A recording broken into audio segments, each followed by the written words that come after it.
I had just put my kettle on when my phone buzzed on the counter. At first, I didn't think much of it. I thought maybe it was Grace sending me one of those funny cat videos she likes to share. But when I picked it up and saw Eric's name on the screen, my heart warmed. My son doesn't call or text much these days, so whenever he does, I hold on to it like a treasure. I opened the message, smiling before I even read it. But then, the words burned into my eyes. "Mom, you won't be coming on the trip.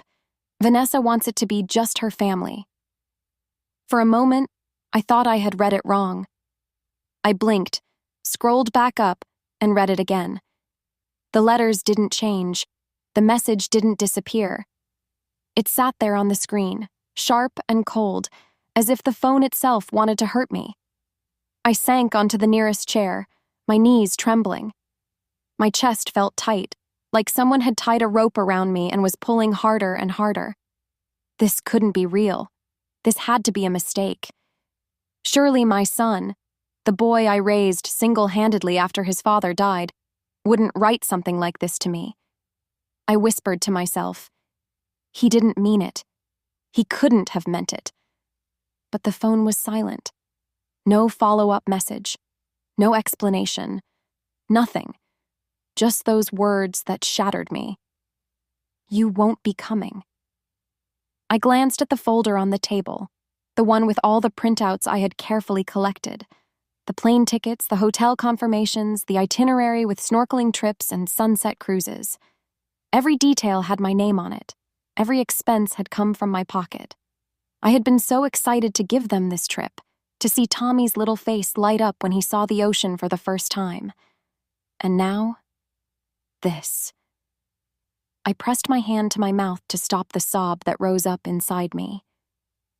Tears blurred the page on my phone. My own son had sent me away like I was a burden, like I didn't belong. I remembered the first time Eric ever saw the ocean. He was only 7, his little hand clutching mine as the waves rushed over his toes. He had laughed so hard, his whole body shaking. He turned to me that day, dripping wet, and said, "Mom, this is the best day of my life." I wanted that same memory for Tommy. I wanted him to feel the same joy. That's why I planned this vacation in the first place. I never imagined that the trip would become the very thing that tore me apart from my own family. I picked up my phone again and stared at the message. The words were so final, so cruel. Vanessa wants it to be just her family. Just her family. As if I wasn't family. As if decades of raising Eric, feeding him, teaching him, sacrificing for him, meant nothing now. My hands shook as I typed back, "Eric, what do you mean? I paid for everything. I thought this was for all of us." I waited. I watched the little screen, hoping for the dots that meant he was typing. But nothing came. Minutes stretched into what felt like hours. The silence screamed louder than any words could.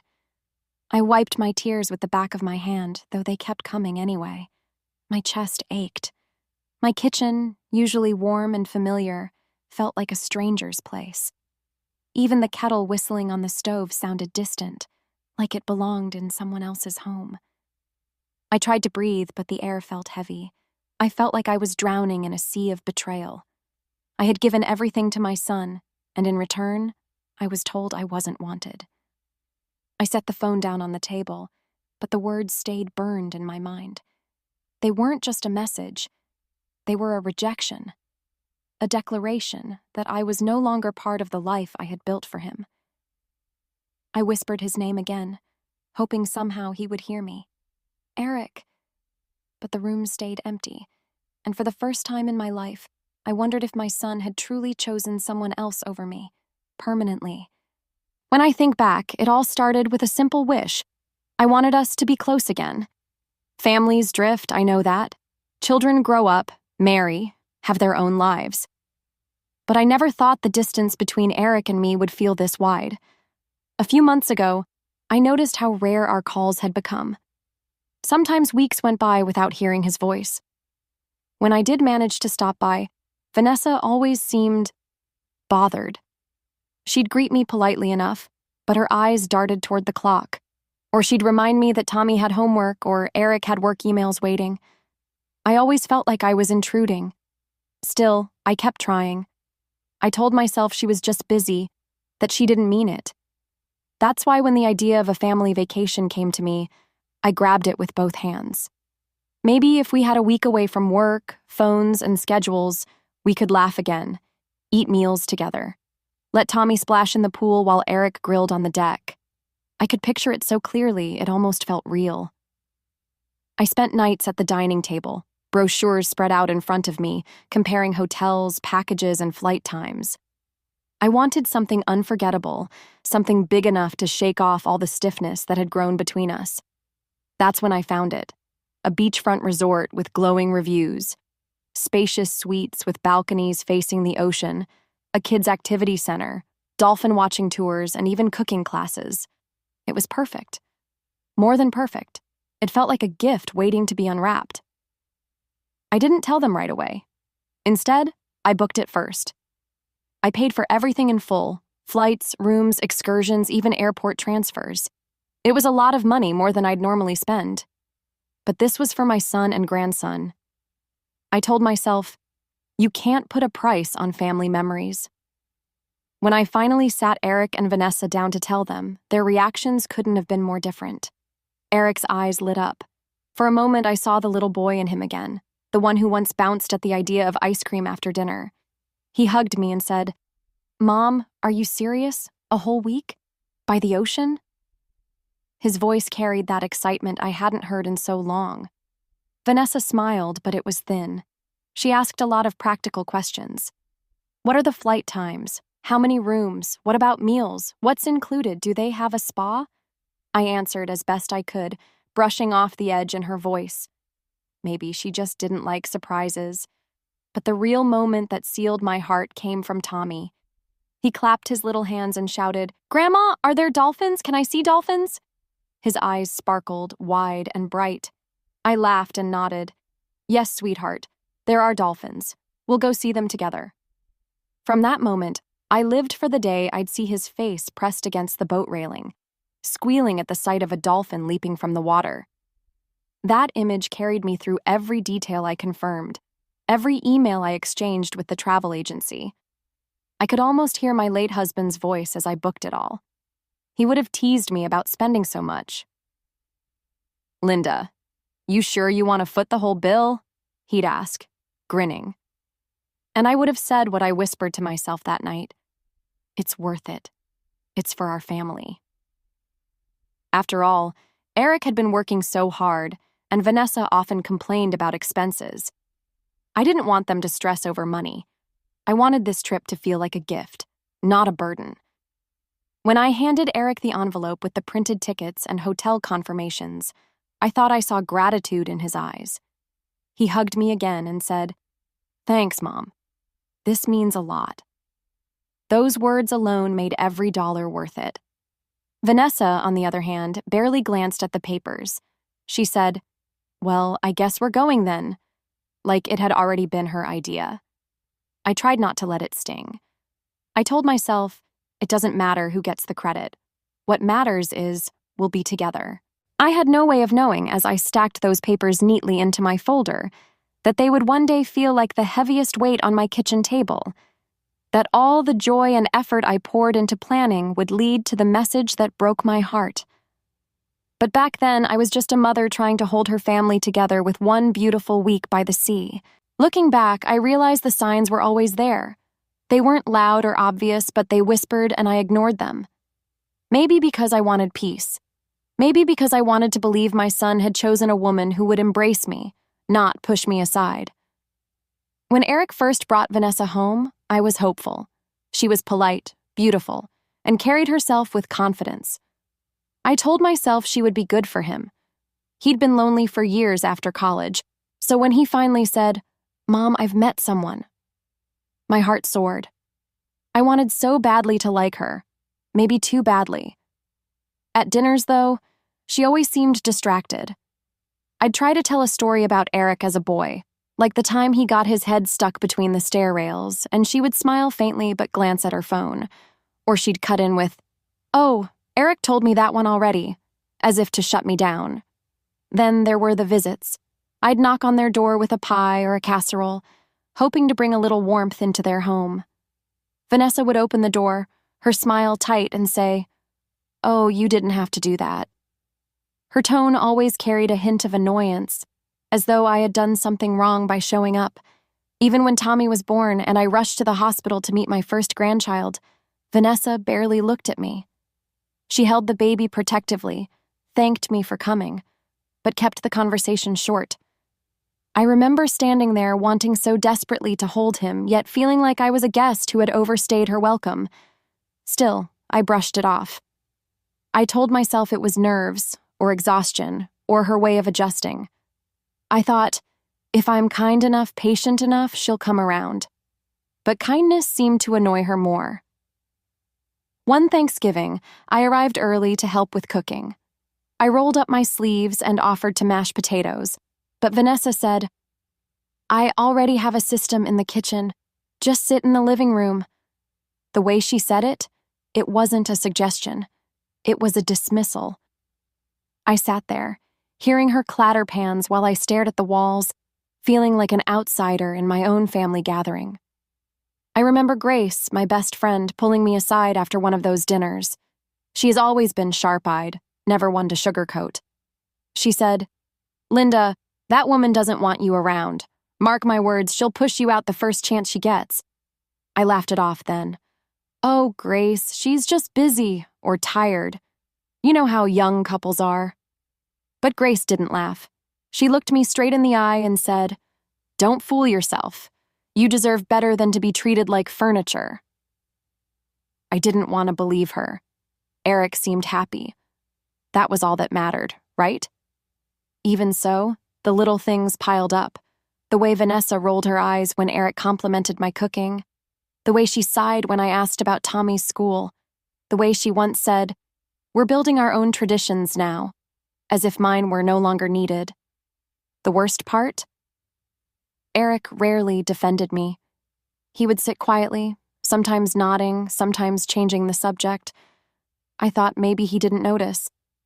But maybe he did, and chose not to say anything. That silence cut deeper than Vanessa's words ever could. When I booked the vacation, I truly believed it could heal these cracks. I thought, once she sees me laughing with Tommy, once we all relax together, she'll soften. But now, with Eric's message carved into my heart, I see those cracks for what they really were, warning signs. Signs that Vanessa never intended to share her family with me. Grace's voice echoes in my head tonight. She'll push you out the first chance she gets. And she has. After I read that message, my first instinct was to call Eric. I needed to hear his voice, to believe that somehow this was all a misunderstanding. Maybe he hadn't meant it the way it sounded. Maybe Vanessa had typed it for him. My son couldn't have meant those words. With shaking hands, I pressed his number. The phone rang once, twice, 3 times. Then it went to voicemail. "Eric, it's Mom," I said, my voice trembling. "I got your message. Can we talk? Please call me back." I hung up, staring at the silent phone as if it might spring back to life. Minutes dragged by. Nothing. I called again. Voicemail.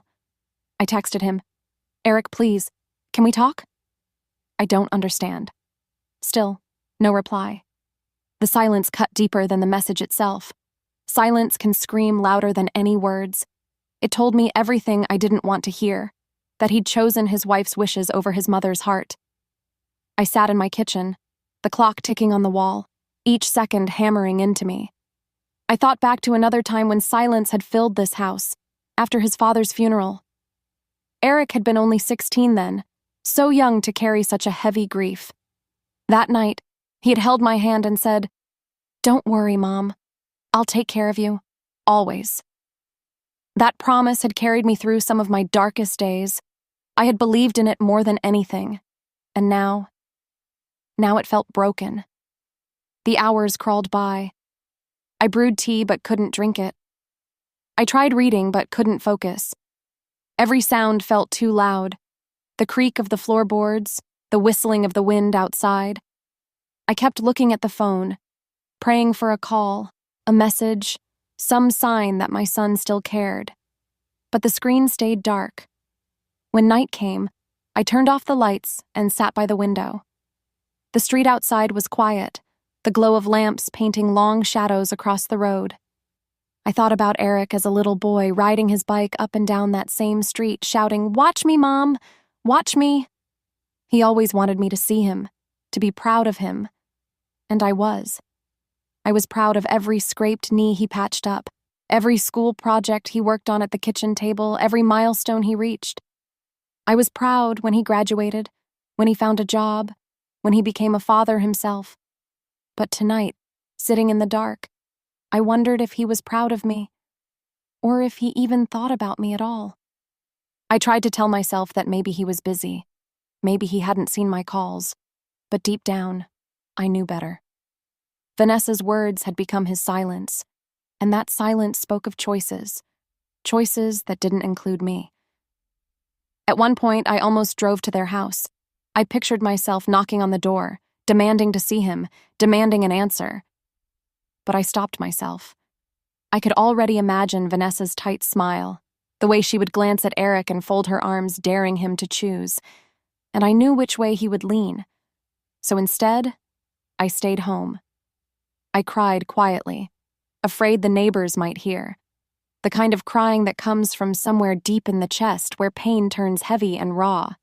I thought about the little boy who once pressed a dandelion into my palm and said, "This is for you, Mom. It's special." That boy would never have told me I wasn't welcome. That boy would never have gone silent. But the man my son had become? He was gone tonight, and I was left holding nothing but a phone that refused to ring. As the clock struck midnight, I whispered a prayer, part for strength, part for my son. Lord, please bring him back to me. Don't let this be the end of us. The house stayed silent, and so did Eric. I don't know how long I sat there in that chair, staring at my phone, waiting for a message that never came. The tears had dried on my cheeks, leaving my skin tight and salty. My body felt heavy, but inside me, something was stirring, something I hadn't felt in years.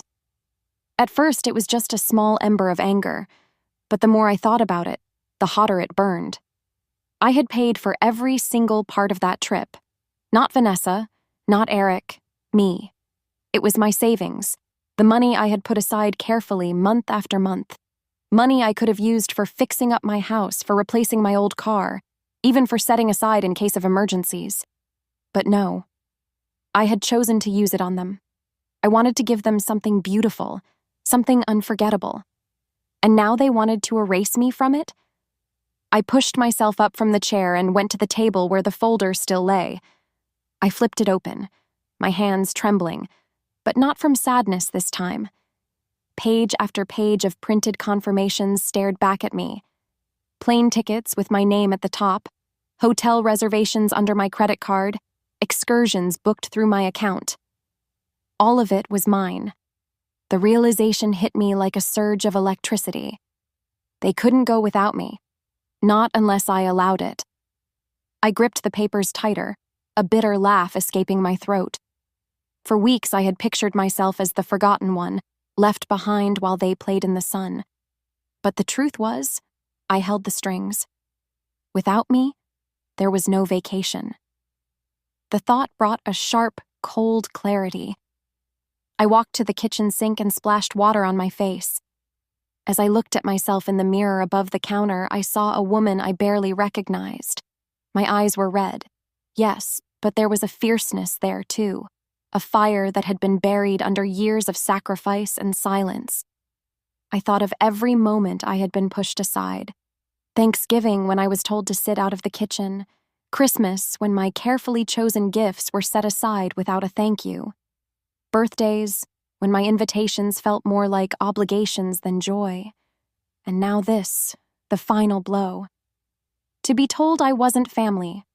To be told I wasn't wanted on the very trip I had created. No. Enough was enough. My heart pounded as I sat back down with the folder. I spread out the papers like a general planning her battle. Flights, hotels, tours, transfers, all of it neatly organized, all of it under my control. I remembered the travel agent's words when I booked it. "Mrs. Carter, everything is secured under your account. If you need to make changes, just call us directly." Her voice rang in my head now like a lifeline. I didn't need Eric's permission. I didn't need Vanessa's approval. This was mine to control. For the first time since that message arrived, I felt my spine straighten. My grief was still there, but it was now coated in steel. They thought they could cast me aside. They thought they could enjoy a vacation on my dime while I sat at home, broken and forgotten. But they had underestimated me. I picked up my phone again, not to cry, not to beg, but to plan. My fingers no longer trembled with weakness. They moved with purpose. I searched for the travel agency's number and saved it, my jaw tightening with resolve. This was not the end of my story. This was the beginning of theirs. I glanced at the clock on the wall. Midnight had passed, a new day had begun, and with it, a new version of me, one who would not be dismissed so easily. For years I had been the quiet, giving mother, always sacrificing, always forgiving. But that version of me was gone now. They wanted me out of the trip? Fine. But they were about to find out what it meant to cross the woman who built that trip in the first place. I closed the folder with a sharp snap, the sound echoing in the quiet kitchen. My tears were done. My anger was awake. And I would not be ignored anymore. The next morning, I woke with a clear mind. No more waiting, no more hoping for calls that never came. My phone still showed nothing from Eric. No apology, no explanation, only silence. But I wasn't broken anymore. I was ready.